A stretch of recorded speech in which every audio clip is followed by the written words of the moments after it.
நாடாளுமன்ற தேர்தல் தோல்வி பற்றிய ஆலோசனைக் கூட்டத்தில் எடப்பாடி பழனிசாமியிடம் நிர்வாகிகள் பல தகவல்களை தெரிவித்ததாக நமக்கு தகவல் கிடைக்கப்பட்டிருக்கிறது. இது பற்றிய கூடுதல் விவரங்களை தருவதற்காக செய்தியாளர் சண்முகப்பிரியன் இணைகிறார்.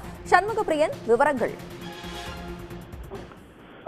நடைபெற்று முடிந்த நாடாளுமன்ற தேர்தல் தோல்விக்கான காரணங்களில் மிக முக்கியமானது தேர்தலுக்கான கூட்டணி வலுவாக அமையாததும் மிக முக்கியமான ஒன்று என இந்த ஆலோசனை கூட்டத்தில் நிர்வாகிகள் கட்சி தலைமையிடம் வலியுறுத்தியுள்ளதாக தற்போது தகவல் என்பது வெளியாகியிருக்கிறது. குறிப்பாக இந்த நாடாளுமன்ற தேர்தலில் போட்டியிட்ட அனைத்து தொகுதிகளிலும் அதிமுக தோல்வியை சந்தித்திருக்கிறது.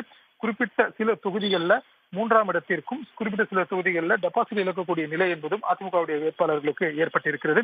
இது போன்ற ஒரு சூழலில் தான் இந்த நாடாளுமன்ற தேர்தலுக்கான தேர்தலில் தோல்விக்கான காரணம் குறித்து ஆய்வு செய்து ஆலோசனை விவாதிப்பதற்காக தொகுதி வாரியாக ஆலோசனை கூட்டத்திற்கு கட்சி தலைமை அழைப்பு விடுத்திருந்தது.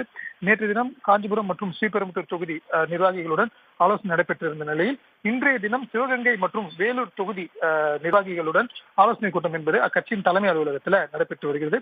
எடப்பாடி பழனிசாமி அவருடைய தலைமையிலும் அதாவது அவைத்தலைவர் தமிழ்மகன் ஹுசேன் மற்றும் தலைமை கழக நிர்வாகிகள் முன்னிலையிலும் இந்த ஆலோசனை கூட்டம் என்பது நடைபெற்று வருகிறது. தொகுதி வாரியாக தேர்தல் தோல்விக்கான காரணம் குறித்து விளக்கங்கள் என்பது கட்சி தலைமை கேட்டு வருகிறது. இது மட்டும் இல்லாமல் தோல்வி வாக்கு சதவீதம் குறைந்ததற்கான காரணங்கள் குறித்தும் அவர்களிடம் கேள்வி எழுப்பப்பட்டிருந்தது.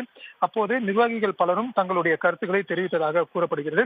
அது போன்ற சூழலில்தான் இந்த தேர்தல் கூட்டணி வலுவாக அமைக்காததும் வாக்கு சதவீதம் குறைந்ததற்கும் தோல்விக்கான ஒரு காரணமாக அமைந்துவிட்டதாக நிர்வாகிகள் கட்சி தலைமையிடம் வலியுறுத்தியதாக தெரிவித்ததாக தகவல் என்பது வெளியாகி இருக்கிறது. குறிப்பாக இந்த 2019 நாடாளுமன்ற தேர்தலில் அதிமுக, பாஜக, பாமக உள்ளிட்ட கட்சிகள் இணைந்து ஒரு பெரிய கூட்டணி அமைத்து தேர்தலை சந்தித்திருந்தன.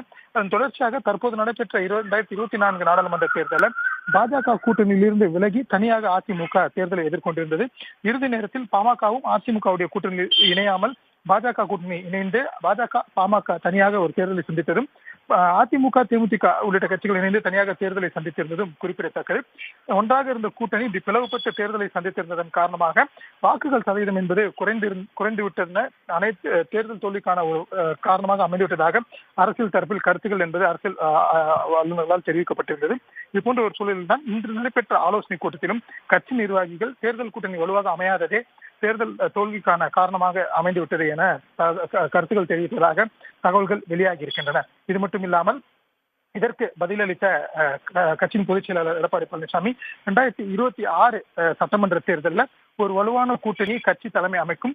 கூட்டணி குறித்து நிர்வாகிகள் கவலை கொள்ளாமல் கட்சி பணியை தீவிரமாக முன்னெடுத்து செல்ல வேண்டும், ஒருங்கிணைந்த அனைத்து பணிகளையும் கொண்டு செல்ல வேண்டும் எனவும் தேர்தலை மனதில் வைத்து அனைத்து பணிகளையும் கட்சி பணிகளையும் மேற்கொள்ள வேண்டும் என நிர்வாகிகளிடம் அறிவுறுத்தியதாகவும் தகவல்கள் வெளியாகி இருக்கின்றன.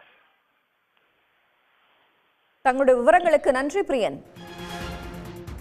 உடனுக்குடன் செய்திகளை தெரிந்து கொள்ள சன் நியூஸ் பெல் ஐகானை கிளிக் பண்ணுங்க.